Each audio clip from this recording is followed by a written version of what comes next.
Hello and welcome to this mini-series on how to change career. My name is Selina Barker. I'm a career and life design coach, and for the past 2 decades, I have been helping people to break free from the treadmill of daily grind and exhaustion and create a career or business that they love, finding ways of working that really work for them. I'm also author of the book Burnt Out, The Exhausted Person's 6-Step Guide to Thriving in a Fast-Paced World, and I'm the host on the Audible series, The Career Change Coach. I love this work. I love the work that I do. There's nothing I enjoy more than sitting down with someone who is feeling completely lost, broken, burnt out from doing work that makes them miserable, and showing them very quickly that there is another way. I had to find another way. As soon as I got into the world of traditional work, being employed 9 to 5, working in an office with the boss telling me what to do, I realized that I could not do this, not for the next 40 years. Physically, mentally, emotionally, I knew that I would not be able to endure it. I endured school. I got myself through it, telling myself one day I would be free, one day I would be free. And then I got into the world of work and I was like, it's exactly the same. I cannot do this anymore. I had to find another way, because I realized that the traditional way of working was not going to work for me. And what I've realized in the 20 years of helping people break free from that treadmill of grind and exhaustion and burnout is that the traditional world of work and our modern way of working does not work for the vast majority of us. And this is where I wanted to start today in this first episode.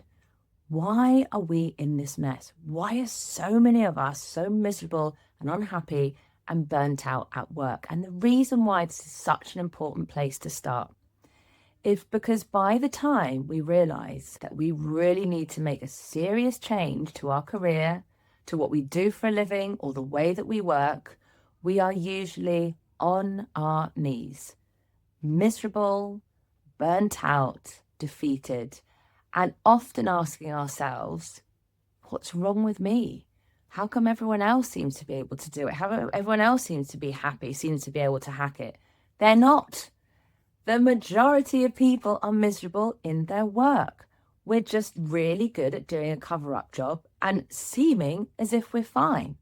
And the problem with that, as you may well have discovered, is you can pretend you're fine, but eventually something is going to snap. And eventually you realize, I can't keep doing this. Something has to change.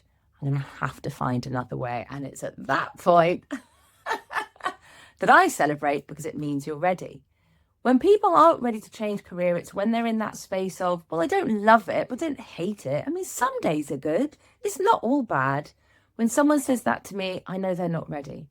When someone comes to me and they say, I am so stuck, maybe I'm the first person that you can't help.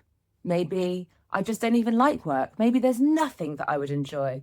That's when I know you're definitely ready, because you're at that rock bottom point of desperation and despair, and it's miserable. And I feel for you. It's such a horrible place to be in. I know how lonely it can feel. I know how frustrating it can feel. I know how much you can end up beating yourself up that there is something wrong with you. There isn't. This isn't your fault. You are stuck in a system that is not set up for us to thrive. You went through an education system that trained you to be an obedient worker. We are in a capitalist society. That's what it wants. It doesn't care how happy you are. It doesn't care about you thriving. Places of work are not set up so that we can thrive. Look at the open plan office. It's a factory. I mean, this is for another day, but open plan offices, one of the worst designs. It's like counterproductivity. If you want people to not be very productive, put them in an open plan office. Like I say, that is for another episode and another mini series. But it's really, really important that you recognize right at the start, this is not your fault and you are not alone. The vast majority of people, all of the statistics, just Google stats, people miserable at work, people burnt out at work, nearly always in the 70, 80% region. It's insane. We came out of the pandemic, 80% of people said that they had felt burnt out in the previous 2 years. You would think it had gone down. It hasn't. Pandemic is quite a long way away now. People still, around 80% of people saying they have felt burnt out or close to burnout in the past year at work. Something fundamental is not working. So if you think you failed in some way and that this is somehow your fault, you're failing, let me reassure you, let me be the person to tell you this is not on you. We're in a system that is not designed for us to thrive. For most of us, it is not rigged for us to win it. And so at some point, we're going to go, if you've got a fighting spirit in you, you're going to go, enough, I'm not doing this. One of the reasons I love the topic of burnout is because when you burn out, it's your body and your brain's way of saying enough. Something has to change. This isn't working. Our bodies and our brains are so wise. And if we keep going down a direction that isn't right for us, it will make louder and louder protests asking you to stop and find a new direction. That is what burnout usually is. So if you are feeling really burnt out right now, that is another signal that it is time for change. And the reason I love this work so much is that I feel I get to show people and reveal that there's a whole other world out there, that there is another way.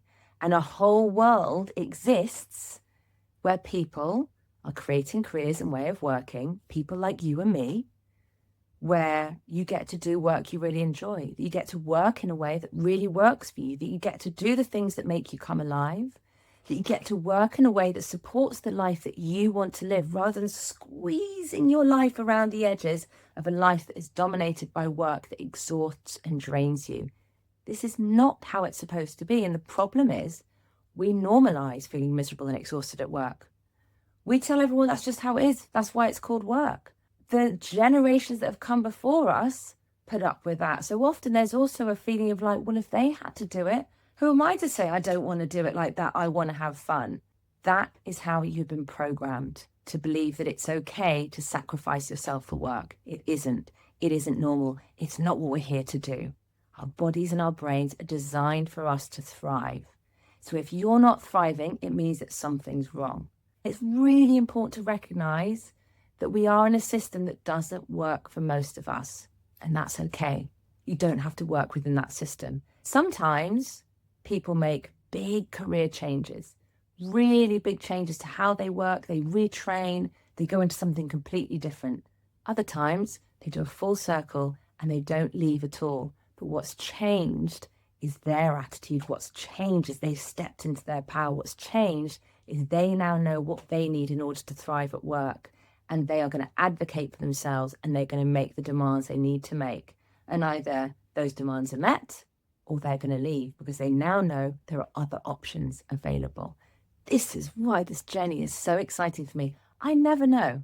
When someone comes to me to start a career change journey, I can never guess where it's going to end up.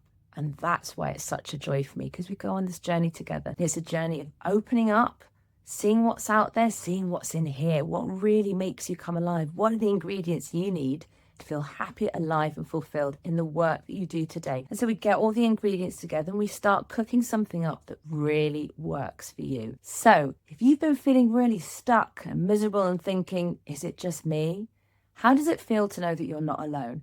And that these feelings are completely natural, and that you are a product of the society in which you've been raised and programmed, that you don't suit being perhaps an obedient worker, that there's more to you in life, that you have more you want to put into the work that you do.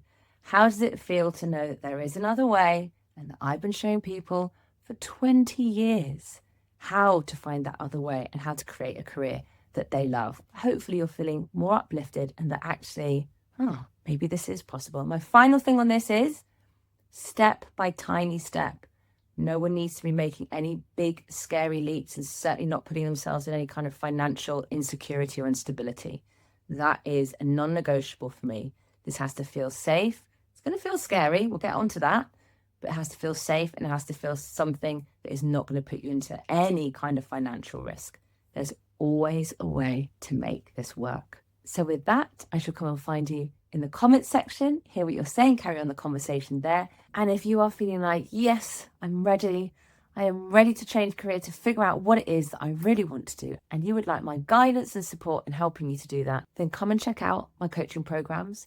Find out the different things that I offer, from the one-off sessions to the full big coaching program, and book yourself in for a discovery call. I would love to have a chat with you to explore how I can help you in figuring out what work will really work for you and how to create a career that you love.